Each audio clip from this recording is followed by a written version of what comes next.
You already know what time it is. It's Cigars and Coffee, baby. Cigars and Coffee. And I'm here with a Nupe's edition. And I have one of, what I would like to say, one of the top Nupes that I know in this city, Dr. Donnell Cooper. Yes, sir. What's going on, Nupe? What's going on with you, Nupe? Always fine. Hey, yes, sir. Hey. Thanks for the invite. Look, it is an absolute honor and a privilege to have you sit with me today. Yes, man. I mean, you've been intentional about it. We talked at J5. Mm-hmm. We see each other in and out all the time. Yeah. And man, I just appreciate the opportunity, man. What a better time, man, just for all I got going on. You know, we all busy in this crusade, but you know, man, this Black man's journey I'm on, man. It's very intentional, man. So honored and privileged to be here with you to shed some light. That's it. Well, let's get started. So we got on our merch today. We got on. Yes, sir. Thank you for that, man. Hey, you know, you gotta. Hey, I try to do a little something, brand, you know, yes, on brand. But before we tap into that, start with the genesis of it. Yeah. The essence of Donnell Cooper. Where did you grow up? Take me through that journey. Yeah, man. So originally from Baton Rouge, grew up in Baton Rouge, born in Baton Rouge, rather. But you know, I'm hard to all day time. You know, right there in South Park, Reed Road, MLK. Grew up Catholic. You know, went to St. Philip Neri, right on MLK. Transitioned over to Hartman Middle School for a year or two. You know, came out of the private institute. Went there for 8th grade, and I always had a love for music. You know, was always crazy about Yates band. So, you know, back in those days, you know, you kind of found somebody else address you could use down in South Park. So I had an aunt lived over there close in that area on Scott. Got a chance to have some experience, man, there in Yates band, and the drum major there for 4 years in the band. And you were the drum major for 4 years, man. 4 years, man. And you know, we don't think about when you're in high school element, you don't think about all the greats as a student. But now as an adult, man, I think about all of the greats, man. So I graduated with Big Poke, Mo, H-Town, you know, the singers, you know, played ball with George Floyd, you know, so, you know, Gerald Moe, we Yates went to last year, they went to state 93. So some very historical times, you know, the Brady Bob, shout out to my boy Bob, you know, as a classmate. Wow. But now as an adult, you've seen all of the pioneers for the legacy that we set, but you don't think about that when you walk into a high school. Gotcha. You know, you don't. High school. You don't. Of course, with the love for the band, man, being from Baton Rouge, always had a love just to go back home to the home school, man. You know, the best band in the land. You know, SU all day. Facts. Shout out to the jukebox. Ooh, Super Bowl. Doing some big things this Super Bowl invited on Sunday, baby. Stay tuned. But crazy thing my senior year, man, my band director, rest in peace, Mr. Destiny Thomas, shared with me, hey, you want to go to SU? You got to transition to a brass instrument. You know, SU all brass. Wow. I was playing woodwind. Okay. And so my senior year, man, I learned how to play trombone. I was literally marching the stadium in Barnett, getting to stand with the band, get up with the band on the trombone. And man, went down an audition, got a full scholarship, man, and man, the jukebox at the time of my life. Graduated, had an opportunity again, pledged there at HC 2096. Shout out to the Nupes. HC, to the good note. Yeah, the mother chapter, Southwestern Province. Yeah. Man, just had an opportunity to continue to explore education. Graduated again there in '98. Had an opportunity to do either grad school or law school, and you know, had a tough battle there. Talking to mom and what was your major in undergrad? Criminal justice, minor in sociology. And so I decided to go to grad school. Went there to TSU Public Administration. And man, a great two year span. Had a great opportunity to really meet some professors who really just cultivated the energy to who I am today. Learn about, you know, for-profit, non-profit work. And then actually, I went back to Baton Rouge for a little bit, and man, and had an opportunity to take a national tour, man, with Exxon Mobil. Took a job with Exxon. Wow. About 8 years. It's a blessing. Lived in Munich in Germany for about 5 of those 8 years. And then Exxon brought me back to Houston. During that time, a guy named Rex Tillerson, he was the CEO of Exxon Mobil. He was the national board chair for the Boy Scouts. And so in this limelight of Exxon here in Houston, he would always talk about how he built Exxon on the principles of the moral values of the Boy Scouts. People who are trustworthy, loyal. That's how he built his Exxon Mobil empire that he has today. But we would always volunteer with the Boy Scouts as employees. And lo and behold, man, an opportunity came about as a director for the Boy Scouts. And I took that transition and I met some of the best volunteers in my life here in Houston. And of course, I wasn't a scout growing up, so it was a little different makeup. Yeah, that's all about the action. Put on a scout uniform, man, and go out here and raising money and being a voice for the Boy Scouts. Man, it was an honor and a privilege. Gives you pride. And I would tell our scouts, not only our black and brown community, but I would tell our scouts, I would trade shoes with them any day to put that Eagle Scout on my resume because I knew I was a product of Eagle Scout. But hey, Baton Rouge, man, if they were around, scouts around, I never knew about it. Palestine, LSU, Southern football. Yeah. And so if the scouts were there, man, I never saw them. So I missed that opportunity. But to be a professional for 10 years with the Boy Scouts, man, really gave me an opportunity, man. In that time, man, we were touching 60,000 scouts throughout the city of Houston, 35,000 adults. Man, we have over 200 board members, all top of the line, Fortune 500 companies, oil and gas, CEOs throughout the city of Houston. So it's a great network. So you're talking about the largest nonprofit in the country, the Boy Scouts of America. Really? Largest nonprofit in the country. I did not know that. Yeah, man. Yeah. So again, life just continued to explore, man. So I've always had a love for education. Gotcha. I've done 18 years with Houston Community College. I was an adjunct professor there as well. Okay. I was teaching government and taught ESL second language as well. So basically taught international immigrants how to read, write, and speak English. So they were coming over here, getting in school, but they were doctors, they were lawyers, but they didn't speak the language, so they couldn't get a job. How difficult was that? Easy, man. Easy. Because it's all audio and it's all through book.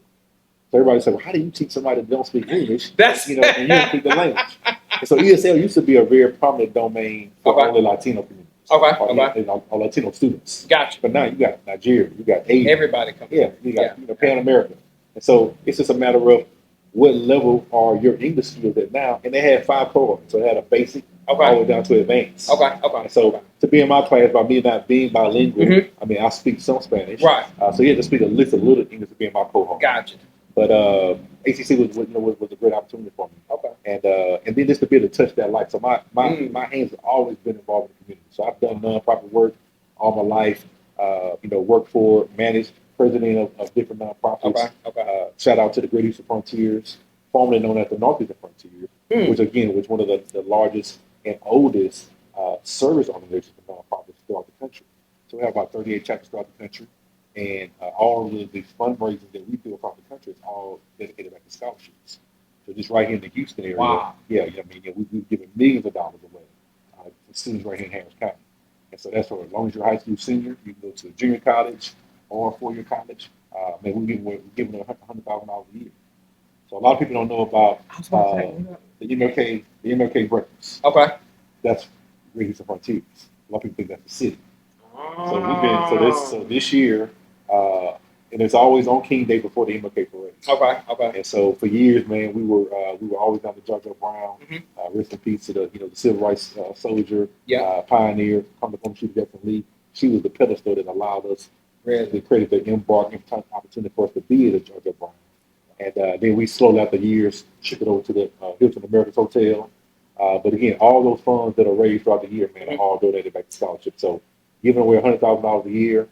When the pandemic hit, the organization, we pivoted to our KHOU sponsor Channel 11. And they allowed us to do a virtual taping. And so now on King Day, to this day, it's a King Day blackout on Deborah Duncan's show, which is 9 o'clock. Instead of you seeing Deborah Duncan on King Day, you see the breakfast, 60-minute commercial-free breakfast that's all pre-recorded.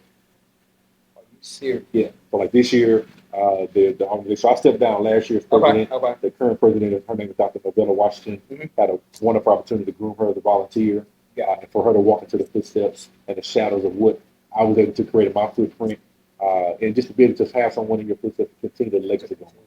And so they celebrate again virtually on King Day. They honored Houston Community College this year. They honored the new chancellor, Dr. Morgan Ford Fisher. So she's been at the college, over 30 plus years. Now she's the new chancellor going to her 2nd year there at the college. And here we are today, man, just with a new cohort 3 years ago. Just had an opportunity to do what I'm doing currently now, man. So proud to announce as the executive director for the African American Bill Wilderness Agency. So I know we'll talk about a lot about that during the show today.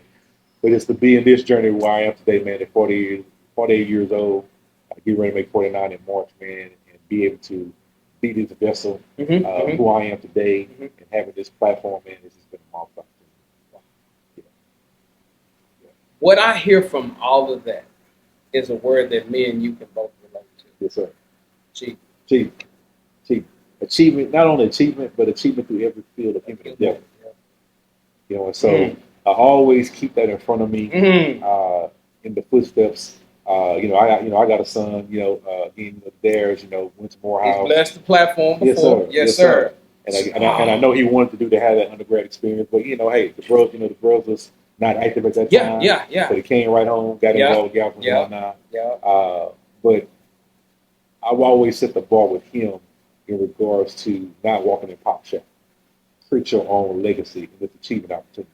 So even though he has a huge mindset for education, he has a huge mindset for politics, but I noticed at a young time he was always about, that's my pops, that's that type of thing. And of course you say, I got two beautiful girls as well. Right. But they had that one boy opportunity to see him in his footsteps, always about achievement. Through every field. So it ain't just through family, it's through your career, through your health, through every field of human endeavor, achievement is always at the top of my platform. And I tell you this, kudos to you for the man that you raised. Because I always tell Darius, I didn't know the dude was that young. Yeah. I thought he was like my age. Yeah. But that speaks to his maturity. Yeah. That speaks to the people that he's around. Yeah. How he's able to move. I mean, the dude was working in D.C. Yeah. Interning in D.C. Yeah. I mean, he's done 2 or 3 times terms with Biden, and just so easy going, And so every time I look around, he's texting about something. I'm doing this, and I always say, hey, he just remind me of myself. We're connected on a couple things. Yeah. So that was me growing up, and but just for me being who I am, and just as a proud father, period. That's it. 2 beautiful daughters. My oldest daughter, 28. She's a travel nurse, lives in San Francisco. My youngest daughter, again, she's at LSU right now. So just to have that cross, of opportunity, and then again, just being a proud black man of a blended family as well. So I have 3 stepsons. Okay.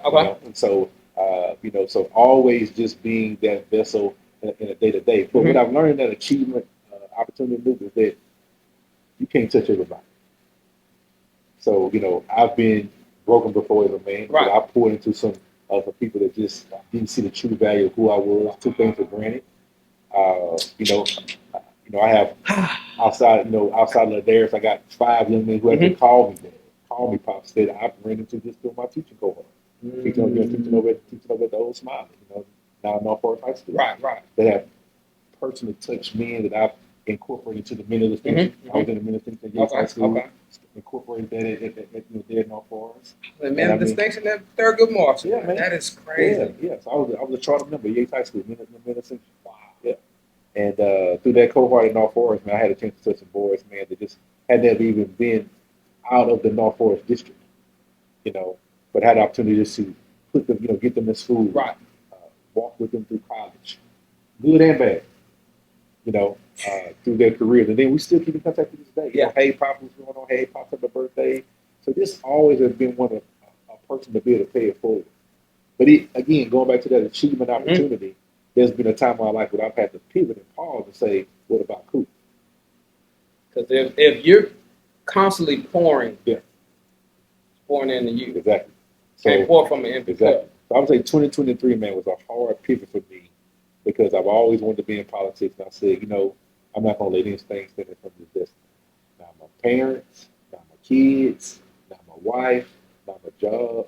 I'm going to put forth an opportunity to run full for this campaign. And I mean, had never been in politics, always been a community activist, always been a community advocate, but had never been in politics. Even though I'm a major in politics, but at the same opportunity, I had an opportunity to now run a campaign. I did it for a year and a half. Ran for at-large seat. Hey, amazing campaign. Yeah, amazing campaign, man. And it was one of the biggest opportunities for me to run. First time running for at-large in a good district. So I ran a campaign just like you run for mayor. And then I did it for a year and a half.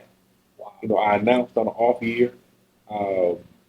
Man, this is to see the beautiful side of this capacity. Didn't realize Harris County was even this big.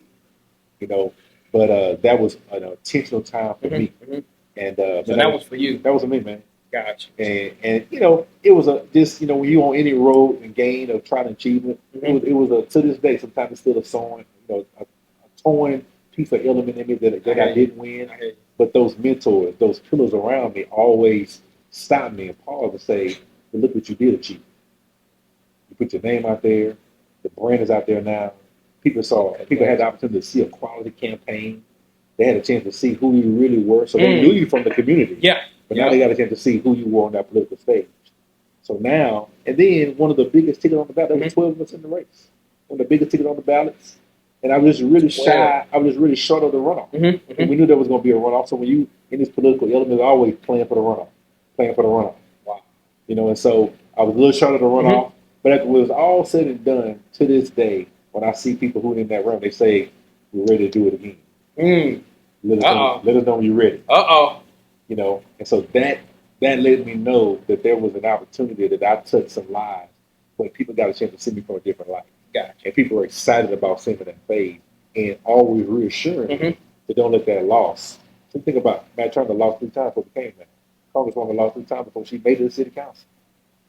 So, you know, when you look through the historical pioneers of Pillars of Houston, they all have lost 2 or 3 years. So that grit that I learned got me ready for this next term. So I know some things that I want to do differently. I know some things I need to do a little earlier, but I also know what it's going to take to really. And so again, my plan, I will make another announcement 27. The next administration coming in 28. Yeah. And excited about it, man. And I don't get involved in naysayers. You know, you got people saying, why city council? Why not mayor? Why not state representative? But you got to have a grind where you want to start. I feel like so many times in life, we put so many opportunities before us that we're not ready for. Wow. Could you say that one more time? So many times in life, we put so many achievement opportunities before us that we're not ready for. So God's going to prepare us for anything. He's not going to never allow us to allow us to bear more than what we can handle. But in reality, you have to have the mindset of what's achievable for me right now.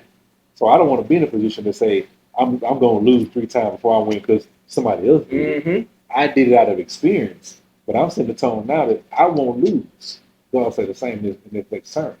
So for me being a winning spirit, for me being a person that loves to achieve, that was a large pitfall for me because I'm not used to being in that kind of spirit. You know, but at the same time, it was a learning opportunity for me. So I have to encourage my team, encourage my loved ones around me to say, no, we're going to do it again, but we got an opportunity now to know what that grid looks like.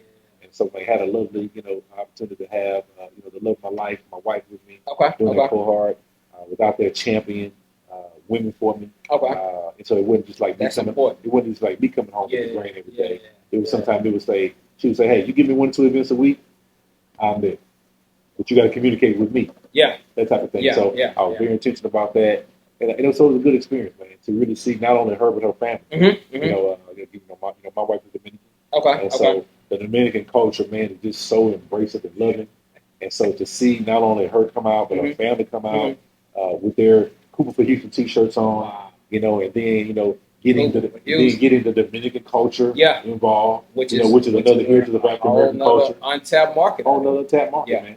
And so just a wonderful, wonderful opportunity, man, for me to have that on my milestone, along with all the other achievement accolades that I've been able to touch.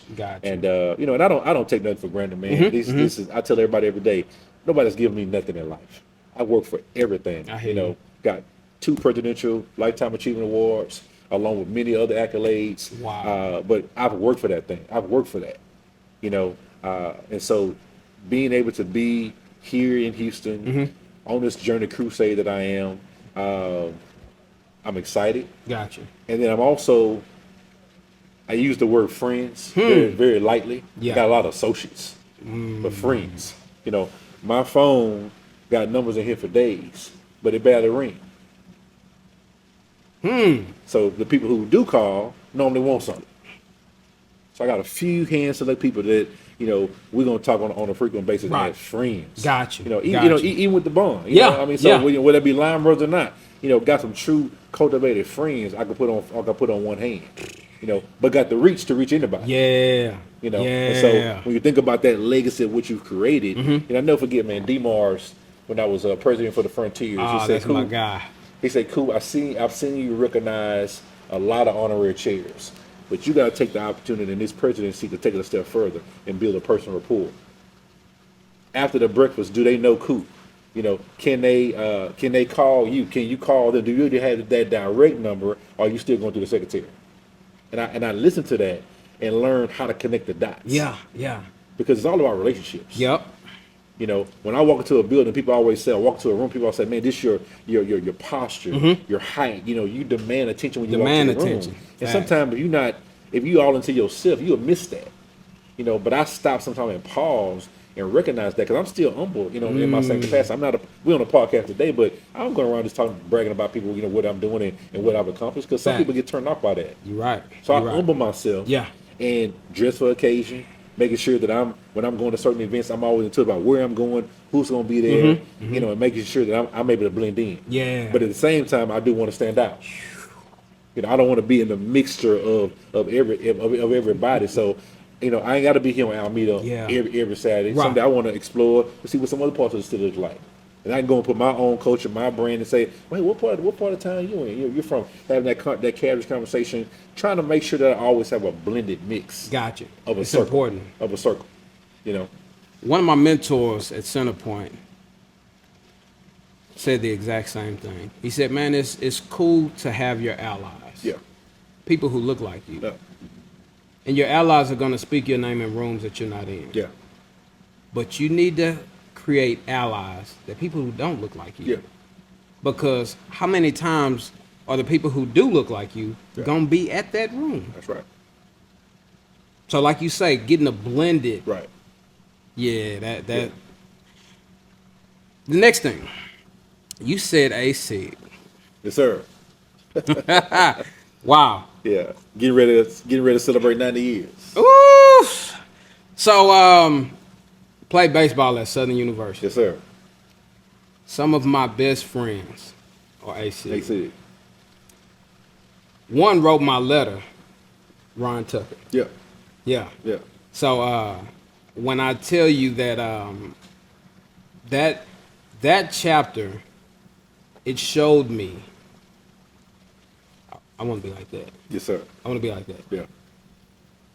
And my question is, what was that journey like, going through ASIG and being a part of that chapter? Yeah. Man, ASIG, man, was just an opportunity. You really can't put into words. Mm-hmm. First, I'm the only man in my family that stepped out of the bond, so all my family's Alpha.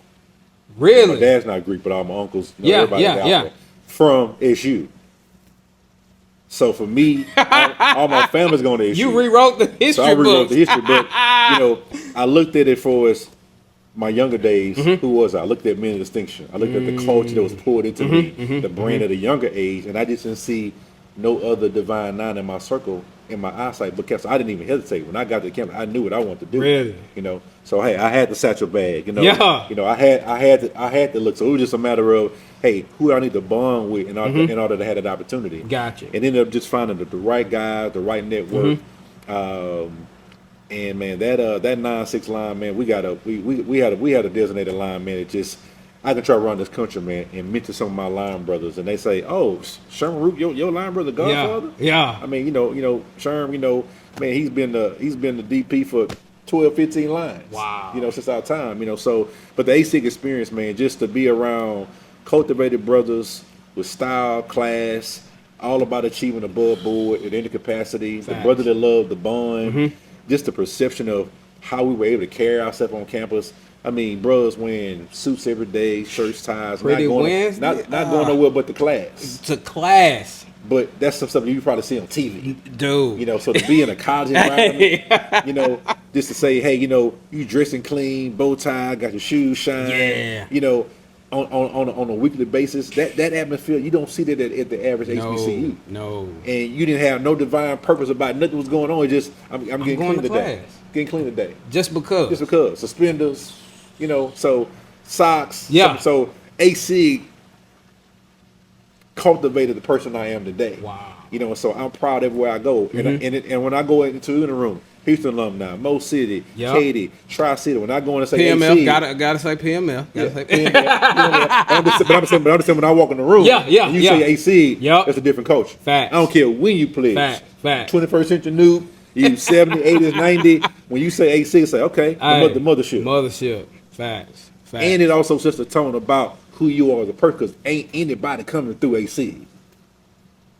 I mean, I got some boys I went to college with. Yeah. They wasn't able to come. I mean, close boys, they wasn't able to come through AC. But now since we're in Houston, I still made a way for them to be a part of a bond. Had to go to the grad chapter route. Yeah. But they still wanted the desire to be a part of the bond. That's it. And so I wanted to make sure on my watch, on my commitment, I'm still allowing that opportunity. And we're still working together to make sure that we still allowing bro to be able to have that experience. That's it. Because undergrad ain't for everybody. Yeah. It's all about timing. And you can't, if you're gonna let just the undergrad experience not have the opportunity to kill the mode, then it wasn't in your spirit from it wasn't in your blood. Yeah. You know, so but if you got grown men now saying I'm getting ready to do undergrad. Really? Undergrad? I mean, grad, I mean, how old are you again? Yeah. But it's something within it. It's within. It's within. I went the alumni route, and it, like you say, it's something that you got that pit in your stomach, like, man, I got to get this done. Yeah, man. Got to get this done. Yeah, so shout out again to the Sig, man. Just a wonderful experience. We celebrate 90 years. That's it. This year. So, man, just culminating the opportunity. And then just all the things that we continue to be able to do. So, we do the ASIG picnic. Shout out to my boy, CJ Washington. CJ. We had an opportunity to, that's a good brother. Oh, man. He handpicked four or five of us to share his vision about what he wanted to do. And we cultivated around that vision, man. So, man, this will be our 4th year. Wow. And we started off in Houston. We went down to Dallas. We went to Austin. And then we said, let's bring it back to Houston. So we bring it back to Houston last year. Okay. And we said, let's keep it in Houston. Cool. And so, man, we had a call this week, so it'll be that first week of June. Okay. And but bros like coming to Houston, man. So it's always talked about we're gonna take it back down to issue. Yeah. It's like, is it really a fit for issue? Is it really a fit to take it back to the yard? Yeah. And I'd say it's not off of the conversation, but will we get the same participation? Everybody go back to homecoming. But bros really coming back to the yard. Yeah. And so the picnic has been successful here in Houston where we started. And it's a lot of AC out here in Houston. A lot of C, man. A lot of C. Yeah. It's so big that you just don't even, sometimes you don't really know who's even here. But to have a picnic with just AC, right. And their families, it's huge, man. Yeah. And awesome. So, man, I'm excited, man. So to be a part of that legacy, and it ain't nothing like CNC, man. Even just to have your club, man. I'm 15 club, so we got a huge 15 club chat. Gotcha. We pray together. We keep in contact with each other. Birthdays, and so it's the bond is a different experience, man. Yeah, you're absolutely everybody's not entitled to have that opportunity. That's it. Yes, That's sir. it. Yeah. So we coming back now with current. Yes, sir. You guys just celebrated 2 years. 2 years, man. 2 years, and it was so crazy. Nupe, even how the African American Male Wellness Agency came into Houston. Okay. So shout out to my best friend, man, Jamal Johnson, Pastor Jamal Johnson, PJ. Got a lot of adverbs. Doing amazing things. Man. He called me one day in 2022 and said, "Coop, man, I saw online this walk in Columbus, Ohio, with 40,000 black men." I said, "Man, there ain't 40,000 black men in Columbus, Ohio." And so we chuckled about it. He said it was about health and Yeah. We looked into it and kind of forgot about it. And literally, a month later, he was on a podcast, Health and Wellness podcast, and the CEO of the agency, Mr. John Gregory, shout out to Mr. John Gregory, CEO of the African American Male Wellness Agency, was on the podcast. Really? And he said, "Mr. Gregory, man, I heard about the company. You guys are doing phenomenal things there in Columbus. Right. But what I really want to bring to Houston is the Real Man Real Talk, which is the mental health discussion." And he said, that's good, but that's one of our pillars. What you really want to bring to Houston is our 5K staple event, our 5K Health and Wellness Walk. Wow. So I tell you what, in a few weeks, we're going to have our annual, it's always the second weekend in August in Columbus, Ohio. Find somebody you want to come with, I'll fly y'all up. So Jay called me and said, "Man, I met the guy, the owner, Mr. John Gregory of that agency I was telling you about. Yeah. And man, he want to fly us up." I said, "Nah, I'm still kind of in doubt. Gotcha. You go up, tell me about it." So he took his wife. And I never forget, man, that Saturday morning, he called me at the walk. And Nupe, man, he had his phone. FaceTime, like, Coop, it's real. It's real. It's really 40,000 people. Man, all you saw was just a sea of black and brown families, man. And man, we literally came back to Houston, and that was September. We called two people, called Congresswoman, called Mayor Turner, asked him to be our honorary chair. Yeah. Congresswoman was going to be our female ambassador. And man, in 6 months, we planned our first walk. Hit the ground working October, November, December with committee meetings monthly. Did it right there at TSU. Mayor Turner was our honorary chair. And our first walk, man, we galvanized 5,000 people in attendance. But we screened 800 black men for the first time in their life. These black men ain't never been to the doctor. You said for the first time in their life. Means they ain't never been to the doctor and had an annual physical. So we tell the walk is just more than a walk. We call it the best day a black man will have going to the doctor. So any medical screening that a man or a woman go to the doctor on an annual basis, we bring all those medical screenings to the walk for free. We screen the black men and their families first, then we do the 5K walk. So during that touch point right there at TSU, we had an opportunity for Dr. Reed, who is the new medical director for the Tim Fertitta School of Medicine at U of H. Okay, at U of H. So he brought his students over to help us do the registration. So after the walk, he said, Cooper, if we could ever bring this to U of H, we would love to bring it to U of H. What y'all do the next year? And so literally, when Dr. Young, president at Texas Southern, when she stepped down, we pivoted and went to U of H. So now we're on the campus as a cohort under the Tim Fertitta Family Life Center. Wow. And 2024, we bumped it up. We had about 6,500 in attendance. We screened 1,000 men in attendance. Rushion McDonald was our honorary chair. He was Steve Harvey's manager for over 25 years. Everything you see Steve Harvey has produced right now, TV, radio, podcast. Rushion was the fundamental pivotal point to put that together for him. Wow. They're both, Divine Nine, Omega Psi Phi fraternity. Yep. So he was our honorary chair, and he's also a proud member of the Black Alumni from U of H. Wow. So here we are now, gearing up for Black Men's Wellness Day 2026. State Representative Ron Reynolds is the honorary chair. Yeah. Our mission is 10,000 strong, and our mission this year is all in. We're asking men and women to be all in right here in Houston with us. We're back at University of Houston, and we have some proud sponsors, man, who make all this happen. 'Cause everything we do is free. Wow. So Johnson & Johnson, Gilead, Genentech are our 3 national sponsors across the country. So they Johnson & Johnson, Genentech, and Gilead, 3 huge national health and wellness partners with brands across the country, have decided to partner with us. And so they're in all of our major cities for the walk. And so we kick it off in Houston. So we do the health and wellness walk in 25 cities across the country. This time last year, we were in 17 cities. Now we're adding 8 new cities to the tour. So here down south, we're adding Dallas to the tour. So we're April 26th. The next week is May 3rd. We'll be in Dallas. So we call it the Texas Two-Step. Ooh. Yeah.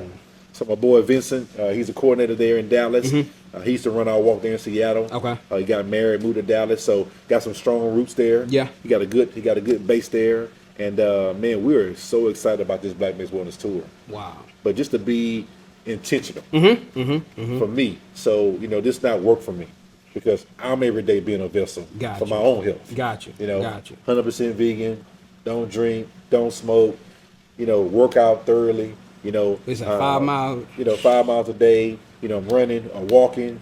I'm intermittent fasting. So I'm being very intentional before I open my mouth to ask Nupe to be intentional about his health.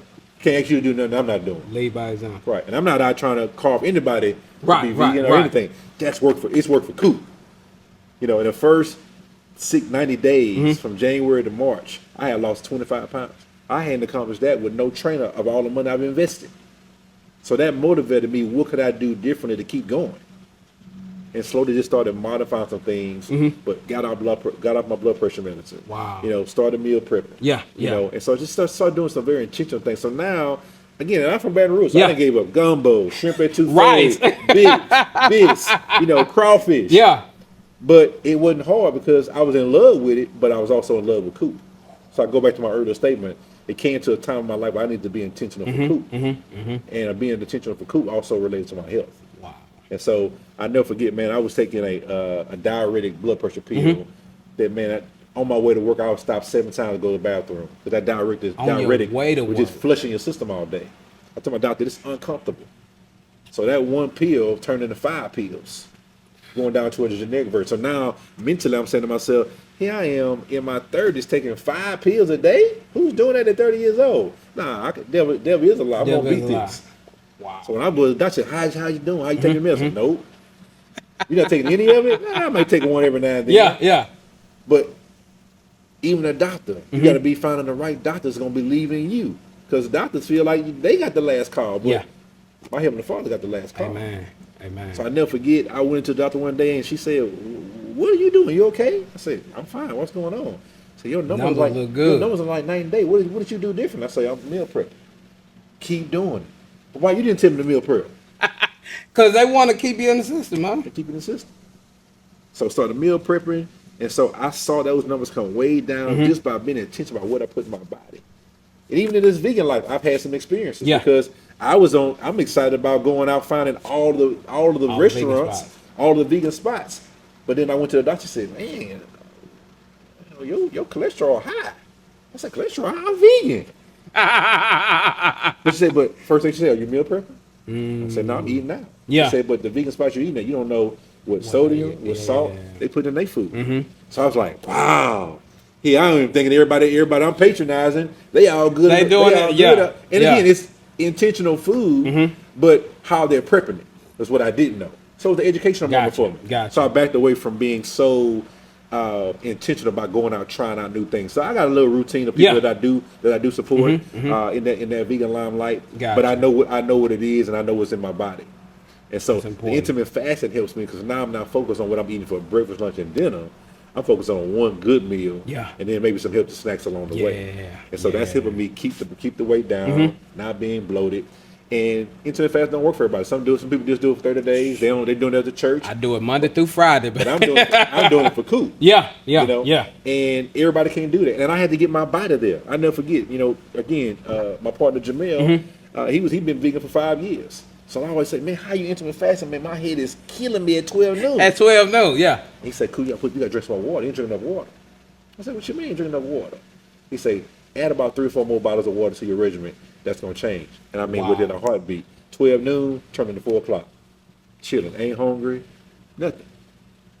So just through a period of educating, and I think sometimes when you hear vegan, you hear pescatarian, you hear vegetarian, you just think bird food, you think salad. But salad may be a once a month thing for me, because now my body adjusts, so greens are very gassy for me. So I ain't run out to get a side salad everywhere I go. I run from salads. Wow, that's knowledge. Because like you say, most people think, okay, well, man, I gotta turn into eating fruits and vegetables all day. So really, in hindsight, you can eat anything you want to, just as long as you know how to prepare it. So you go to a lot of these places, man, they got vegan gumbo, they got vegan po' boys. You're like, well, what's the po' boy? And so when you're educating yourself, like I remember me and my wife doing the holiday, we went to New Orleans and I found a nice spot, and they had a vegan po' boy on there. So I said, but the vegan po' boy was mushroom. Wow. So you got jackfruit, mushrooms are a big alternate for meat. Okay. And so educating yourself allows you not to even really think about a salad, because there's so many other options out there. People are always saying vegan, the biggest thing we're missing is protein. So I'm very intentional about where I get my protein from. Gotcha. Whether it's through bars, vitamins, veggies. I'm always looking for those proteins. So I'm a big chickpea. I'm gonna put chickpeas in everything I eat. You know who is also big on vegan life is Tabitha Brown. Yeah, Tabitha Brown. Yeah, huge fan. Huge. And the things that she talks about are just like, I didn't even know people just ate that on the regular. But like you say, it's just getting that information, getting that knowledge. Getting that knowledge, man. So again, it's been a huge opportunity for me. Shout out to all the vegans, across the country. It's working for Coop. I love it. I thought it was gonna be more like a 1-year trial for me, but man, January rolled on, I ain't looked back. Wow. And so my wife supports me. That's a blessing. But I think what works for me is that I fend for myself. And look for my wife to learn 20,000 recipes. I ain't looking for you to go vegan. So 9 times out of 10, notice when I get home, which is after my eating period, I eat between 4 and 8. So I'm getting home 9:30 to 10. I've already eaten, so I'm not looking for that anyway. So I've learned to fend for myself, which works for us. Gotcha. Now some family dynamics, they like, hey, wife, I'm gonna get home. Wife gonna have dinner. That ain't a big option for me in my household. Gotcha. And that works for me and my wife.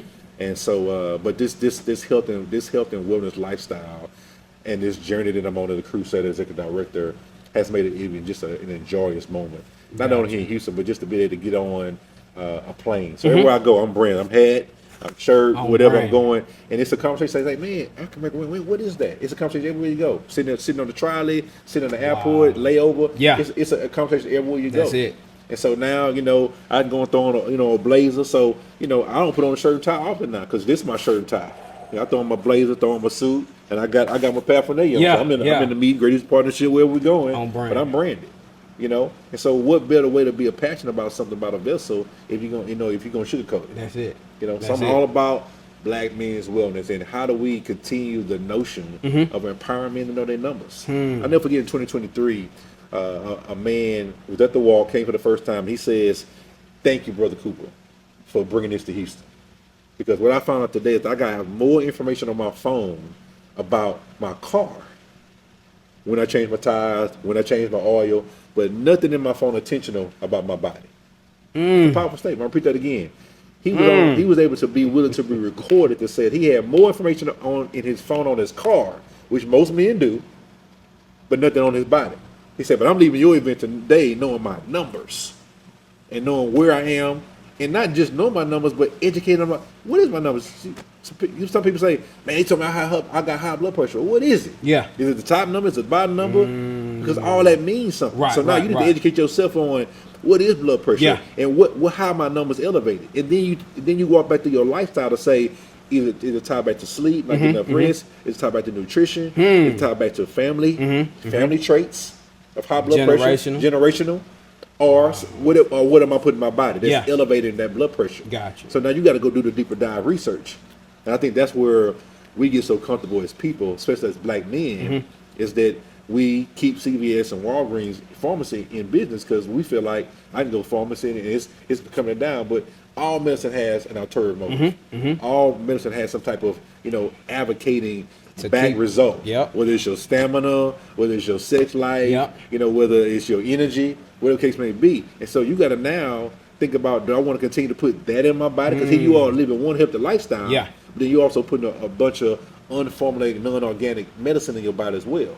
So you got to be willing to say, if I'm care about cool, I'm going to take it a step further. And I'm going to go find me some organic options that I can defeat that battle with. And even knowing the difference in the organic options, like you said, just like with your vegan restaurants, not knowing who's putting what in what, just because they slap organic on it, go and do the extra work to see exactly what is organic in there. I mean, even just your food. I mean, I never forget when Trio Burger, Bun B, shout out to B, but B had a small, medium, and a large vegan burger on his menu.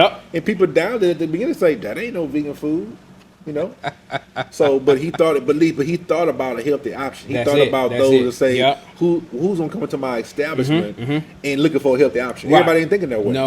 No. And so people ask me all the time, saying, "Hey, we get ready to take some clients out to eat. Where we going? We're going to Steak 48. Oh, I forgot, Coop, you vegan. I'm good. Because if that restaurant got a chef, this can a chef name, all I gotta do is what's to the way to say, tell your chef you got a vegan out here. My meal good. Sauteed vegetables. Probably tastes better. Sauteed vegetables, whatever's gonna be. And it's not gonna be on the menu. But if he him or her carrying a chef name, they're gonna take care of that vegan. Wow. I don't work, so I can tell people I can go anywhere. Don't even worry about food. I'm gonna find something to eat wherever I go. Even if I just gotta pull together a menu from the sides, I can put 4 or 5 vegetables together, saute them. I'm good.